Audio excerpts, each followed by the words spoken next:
अगर हम पिछले कुछ सालों के प्रीलिम्स के पेपर्स एनालाइज करें यूपीएससी के, तो हम पाएंगे करंट अफेयर सबसे ज़्यादा रैंडमनेस क्रिएट करते हैं हमारे सामने। दो तरह की रैंडमनेस है, एक है ईयर्स, दूसरा है सोर्सेस। ईयर्स में कितने साल के पढ़ लें, 1 2 3 4 8 10 15 20 50 साल, कितने साल के पढ़ लें। फॉर एग्जांपल क्रिस्पर से क्वेश्चन पूछा 2020, आई थिंक 2015-16 की न्यूज़ थी।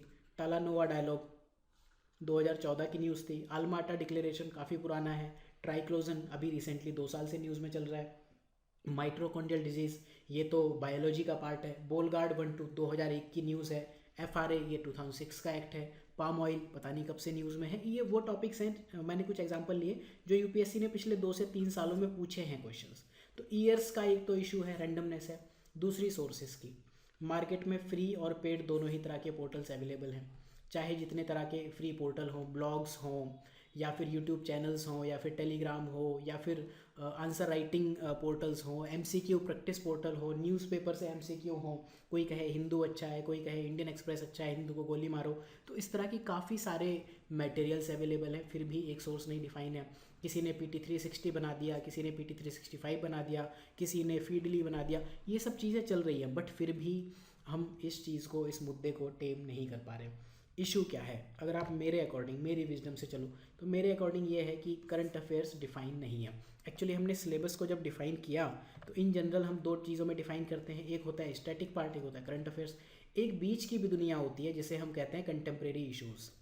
ये कंटेम्प्रेरी इशूज़ क्या बवाल है? अब तक तो हमने करंट अफेयर सुना था, सामयिकी या करंट अफेयर्स हिंदी में कहते हैं। कंटेम्प्रेरी इशूज़ होते हैं समसामयिक विषय। करंट अफेयर्स हैं जो नए टॉपिक हैं न्यूज़ में। ऑपरेशन ट्विस्ट जिस दिन पहले दिन न्यूज़ में आया वो करंट अफेयर्स था, ठीक है। नीम कोटेड यूरिया जब पहली बार न्यूज़ में आया वो करंट अफेयर्स था, ठीक। डीमोनेटाइजेशन हो गया, कोरोना वायरस हो गया, ऐसी 50,000 चीज़ें जो पहली बार न्यूज़ में आती हैं वो करंट अफेयर्स हैं। लेकिन जैसे ही ये कुछ सालों तक पॉपुलर हो जाते हैं वो बन जाते हैं कंटेम्प्रेरी टॉपिक्स। कंटेम्प्रेरी टॉपिक्स क्या हैं? एवरग्रीन टॉपिक्स हैं, कई सालों तक न्यूज़ में रहते हैं। जैसे ब्लॉकचेन कई सालों से चल रहा है, पीएसएलवी, साइक्लोन आ जाते हैं हर साल नए नए। अभी जो मैंने आपको एग्जांपल बताए, क्रिस्पर, टालानोवा, अल्माटा। और अगर हम यही देख लें, ये हमारा पीटी, तो इंटरनेशनल फाइनेंशियल इंस्टीट्यूशन में एमडीबी चाहे जितने तरह के हो, ब्रेटन वुड इंस्टीट्यूट्स हो, ये सारे आपके रीजनल डेवलपमेंट बैंक अगर आप देख लो, या यूएन बॉडीज़ देख लो, राइट, और यहाँ पर ग्लोबल बॉडीज़ देख लो, इसमें से आपको क्या नया दिख रहा है? मेरे ख्याल से अगर आप यहाँ पॉज करके थोड़ा सा देखो तो सब वही है, सब पुराना है, ठीक है। एक करंट अफेयर्स मुझे ये दिख रहा है यहाँ पर, UN 75 कहीं, तो ये वाला कि यूएन ने एक कुछ अपने 75 साल होने पे कुछ कर दिया। बट ठीक है, क्या ये यूपीएससी के लिए इतना रेलेवेंट है? ये भी मतलब थोड़ा डाउटफुल है, ठीक है।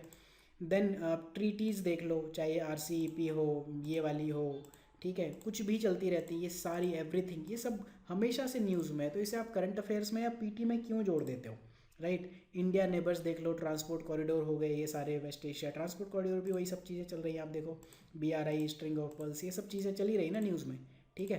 तो इशू यही है कि हमने ये गलती कर दी कि हम करंट अफेयर्स और कंटेम्प्रेरी इश्यूज़ को डिफाइन ही नहीं कर पाए। अगर आप करंट अफेयर्स को वॉल्यूम वाइज देखो, अगर आप 1000 पेजेस के नोट्स बनाते हो तो उसमें से 800 से 900 पेजेस आपके कंटेम्प्रेरी इश्यूज़ कवर करेंगे, जो कि विद टाइम करंट अफेयर्स से उठ के चले जाने चाहिए थे आपके स्टैटिक में। लेकिन क्योंकि बुक्स अपडेट नहीं हुई, लोगों के धंधे बढ़िया चल रहे हैं, तो अपडेट करने की कोशिश नहीं की। करंट अफेयर्स 10 से 20% यही होना चाहिए अगर आप एक सीरियस स्टूडेंट हो तो, ठीक है। ये हम बात कर ही चुके हैं किस तरह से ये कवर हो जाते हैं, कंटेम्प्रेरी बन जाते हैं करंट अफेयर्स। और जो कंटेम्प्रेरी इश्यूज़ हैं इनको स्टैटिक सिलेबस की तरह ही कवर करना चाहिए। करंट अफेयर्स आप इनको कह नहीं सकते हो, देखो ऐसा है नहीं, अब कहना हो तो कह लो। अब यूपीएससी जो इनसे क्वेश्चन पूछेगा करंट अफेयर से, या तो आपको आता होगा या नहीं आता होगा। 2016 में एक क्वेश्चन आया था कि किस स्टेट ने क्या था वो, मधुमक्खी या फिर तितली घोषित कर दिया। आंसर था महाराष्ट्र, ठीक है। आया गया वो ना वो करंट में रहा ना कंटेम्प्रेरी रहा। तो वो या तो आपको आता होगा या नहीं आता होगा।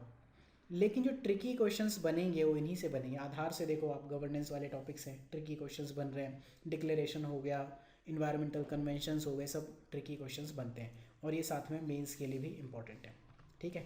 अगर आप ये डिवीज़न कर दोगे तो जो हम ये क्लेम करते हैं यहाँ पर सिनॉप्सिस में कि जो हमारा PT 360 कोर्स है, हम इतने साल के करंट अफेयर्स इंक्लूड भी कर लेते हैं, साथ में कोर्स ड्यूरेशन भी कम है, इतने टाइम के लिए नंबर ऑफ़ पेजेस भी कम है। नंबर ऑफ़ पेजेस कम क्यों है? ये जो पीटी है मैं आपको एनीवेज पढ़ा रहा हूँ पीटी 360 में, लेकिन ये हम दूसरे कोर्सेज में भी देखेंगे। 2020 सीरीज़ है बेसिकली। सेम वे में पॉलिटी अगर हम देखें, स्टैटिक टॉपिक हमने अलग कर दिया। अभी आप देखना मार्केट में कुछ और पीटी आएंगे, वो इन सब पे जो करंट अफेयर्स की न्यूज़ होंगे उनसे भरे पड़े होंगे, ठीक है। ये सब क्या है आपने देख लिया, फंडामेंटल ड्यूटी को लेकर या CA NRC या इन चीज़ों को लेकर कोई क्वेश्चन आ गया, उसको चुपचाप से अपनी स्टैटिक बुक में पढ़ लो, ठीक है। तो इस तरह से आप करंट अफेयर्स की तैयारी करोगे।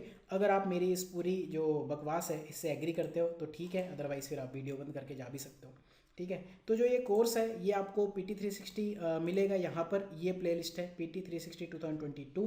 पुराने वीडियोस मैंने हटा दिए, अगर आपको पुराने वीडियोस देखने हैं तो ये 2021 प्लेलिस्ट है। जो ओवरऑल ड्यूरेशन है वो ये देखो इस तरह की होती है। पॉलिटी पिछले साल ये थी, ठीक है। ये ड्यूरेशंस हैं, राइट। मंथली जो मैगजीन्स थी वो 1 घंटा 24 मिनट, 1 घंटा 26 मिनट, 2 घंटे, ये इस तरह से चलता है, ठीक है।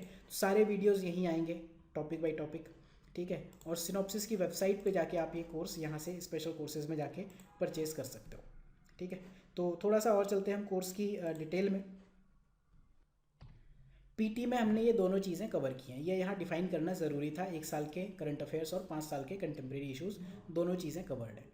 तो मैं बेसिकली ये चाहूँगा कि अगले साल जब आप तैयारी कर रहे हो, चाहे आप इंटरव्यू की या फिर आपको सिर्फ फॉर्म भरना हो, एटलीस्ट आप इंटरनेशनल रिलेशन के लिए मटेरियल ढूंढने ना जाओ। यही मटेरियल है, इसी को आप प्रिंट करो एंड दैट्स इट। ये आपका काम करेगा। इसमें लास्ट में 4-6 पेजेस आप और ऐड कर देना, आपके करंट अफेयर्स बन जाएंगे अगले 2022, 23, 24, 25, 2030 तक के लिए तो काम करेगा, ठीक है। तो पहला तो ये डिफरेंस है, इसको आप याद रखना। सब्जेक्ट्स जो हम इसमें कवर कर रहे हैं वो सब्जेक्ट्स हैं, ये जो स्टैंडर्ड सब्जेक्ट्स हैं वो हम सारे कवर कर रहे हैं। इसमें जो हमने ऐड किया है ज्योग्राफी और मैप्स, मैप के काफ़ी सारे पोर्शन हम यहाँ पर IR में ही देख लेंगे। बेसिकली जो वेस्ट एशिया है, ट्रांसपोर्ट कॉरिडोर है, यहाँ पर हम देखेंगे। इकोनॉमी के साथ एग्रीकल्चर भी हमने ऐड कर लिया, और गवर्नेंस। पॉलिटी में हमने थोड़ा से गवर्नेंस जो एक्ट बिल्स है स्टैटिक वाले वो कर लिए, और मिनिस्ट्री और उनकी स्कीम्स वगैरह पे एक जो पीटी है वो ये है।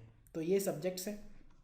अप्रोच क्या है, जैसे यहीं पर मैं आपको दिखाऊं कि ये इसका पीटी है, ये इंटरनेशनल रिलेशंस का पीटी। तो इसको हमने एक तो ये 8 पार्ट में डिवाइड किया है। International financial institutions, then international organisation, then treaty, then India and neighbour, then transport corridor and connectivity, West Asia, important places in news, then miscellaneous. देन इसमें से जहाँ ज़रूरत है उसको हमने पार्ट्स में डिवाइड कर दिया है इस तरह से, ठीक है। ये आप देख रहे हो UN bodies, global bodies, same way में, ठीक है। तो अगर मैं आपको इंट्रोडक्शन के लिए दिखाना चाहूँ तो सोशल इश्यूज़ का देख लेते हैं कि सोशल इश्यूज़ का पीटी 9 सब टॉपिक में डिवाइडेड है। वुमेन हो गया, चिल्ड्रन हो गया, अदर वल्नरेबल्स हो गए, एजुकेशन, हेल्थ, ड्रग अब्यूज़ है, food nutrition, index and reports और मिसलेनियस। ये सोशल इश्यूज़ हैं। मिसलेनियस जो कचरा है बेसिकली मेरे हिसाब से ये वो पार्ट है जो आपको 1 साल के बाद फेंक देना चाहिए किसी काम का नहीं। तो सिनॉप्सिस का पीटी अगले साल आप यहाँ तक पढ़ो और इतने ये 7-8 पेज ऐड कर लो, आपका काम चल जाएगा, ठीक है। अब ये टॉपिक है वुमेन, इनको हम फर्दर एक्सपेंड कर रहे हैं। इंटरनेशनल इनिशिएटिव क्या है, मैरिज, डिवोर्स और इनहेरिटेंस से रिलेटेड कुछ चीज़ें होंगी। देन वायलेंस एंड हरेसमेंट से रिलेटेड है नेशनल इनिशिएटिव कुछ होंगे। मदरहुड है, देन वुमेन एजुकेशन, हेल्थ और स्कीम। इसमें बस हम एक चीज़ कर लेंगे, जो भी स्कीम्स हैं वो हम वुमेन वाले पोर्शन में ना पढ़ के, मतलब सोशल इश्यूज़ वाले पीटी में ना पढ़ के गवर्नेंस वाले पीटी में पढ़ेंगे। तो ये तो थी बेसिकली इस कोर्स की इन्फॉर्मेशन। इसको अगर आप मेंस के लिए अपडेट करना चाहो तो ये एनालिटिकल पार्ट है, इसमें आप ऐड कर लेना, मेंस के लिए काम आएगा। और ये फॉर्डर यानी कि चारा उसकी तरह आपको काम आएगा। अब एक जो चैलेंज है वो मैं आपको ये देना चाहूँगा कि सिनॉप्सिस से कम कोई कर नहीं पाएगा, चाहे वो टाइम हो चाहे नंबर ऑफ पेजेस हो। प्राइस के टर्म्स में भी कोई नहीं कर पाएगा, और अगर यहाँ से क्वेश्चंस नहीं आए तो फिर मुझे नहीं पता कहाँ से आएंगे। आप छोड़ देना वो क्वेश्चन एग्ज़ाम में, उससे कट ऑफ पे कोई फ़र्क नहीं पड़ता। ये मैंने आपको प्लेलिस्ट का लिंक दे दिया, आप सीधे ये सर्च करना PT 360 2022 सिनॉप्सिस IAS।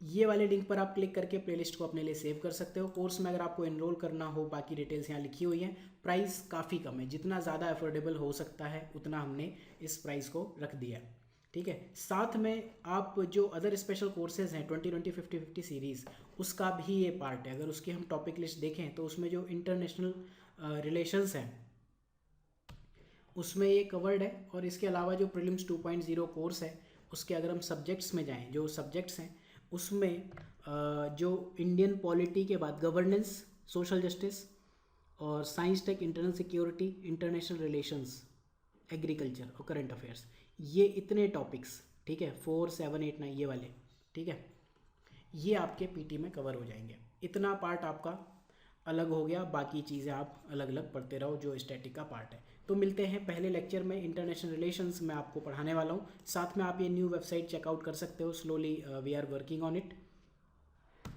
जल्दी ही मिलूंगा मैं आपसे नए लेक्चर में जिसमें मैं आपको चीज़ें पढ़ाऊंगा। ये लेक्चर जो है वो हिंदी और इंग्लिश दोनों में ही रहने वाला है, आप जैसे देख रहे होगे। थोड़ा टाइम लेकर हमने ये बनाया है और कलर डिफरेंस भी क्रिएट किया है ताकि वो खिचड़ी सी ना लगे, ठीक है, हिंदी अलग और इंग्लिश अलग। तो थैंक यू फॉर वॉचिंग, मिलते हैं अगले लेक्चर में। आप डेफिनेटली अगर चाहो इस कोर्स के लिए एनरोल करना, और जैसा मैंने आपको कहा प्लेलिस्ट अपने लिए ऐड कर लो, वेबसाइट पर विजिट करना, और एक कमेंट मैं डेफिनेटली चाहूँगा अगर आप इनरोल नहीं भी करते हो तो यस आई एम इंटरेस्टेड, और अगर आप मुझसे पढ़ना चाहते हो तो भी आप कमेंट ज़रूर करो कि yes I am interested to study with you. So thank you for watching, have a good day.